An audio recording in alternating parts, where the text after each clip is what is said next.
2. Parable of the Shrewd Steward.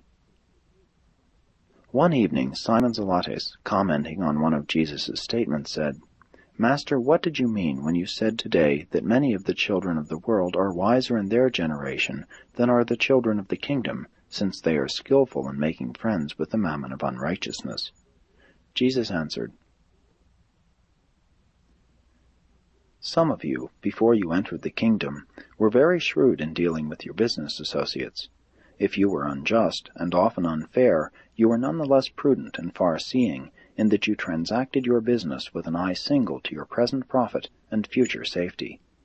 Likewise, should you now so order your lives in the kingdom as to provide for your present joy, while you also make certain of your future enjoyment of treasures laid up in heaven.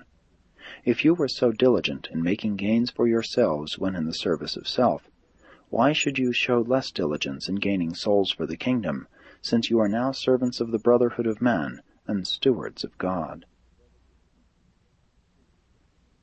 You may all learn a lesson from the story of a certain rich man who had a shrewd but unjust steward.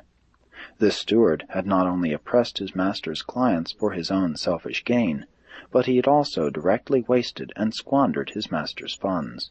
When all this finally came to the ears of his master, he called the steward before him and asked the meaning of these rumors, and required that he should give immediate accounting of his stewardship, and prepare to turn his master's affairs over to another. Now this unfaithful steward began to say to himself, "What shall I do, since I am about to lose this stewardship? I have not the strength to dig. To beg I am ashamed. I know what I will do to make certain that, when I am put out of this stewardship, I will be welcomed into the houses of all who do business with my master." And then, calling in each of his lord's debtors, he said to the first, "How much do you owe my master?" He answered, 100 measures of oil. Then said the steward, "Take your wax board bond, sit down quickly, and change it to 50. Then he said to another debtor, "How much do you owe?" And he replied, 100 measures of wheat. Then said the steward, "Take your bond, and write 80. And this he did with numerous other debtors. And so did this dishonest steward seek to make friends for himself after he would be discharged from his stewardship. Even his lord and master, when he subsequently found out about this, was compelled to admit that his unfaithful steward had at least shown sagacity in the manner in which he had sought to provide for future days of want and adversity. And it is in this way that the sons of this world sometimes show more wisdom in their preparation for the future than do the children of light.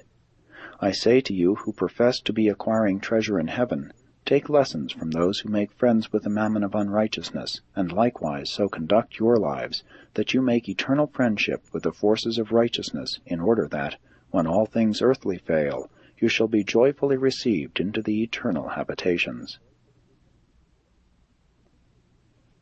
I affirm that he who is faithful in little will also be faithful in much, while he who is unrighteous in little will also be unrighteous in much.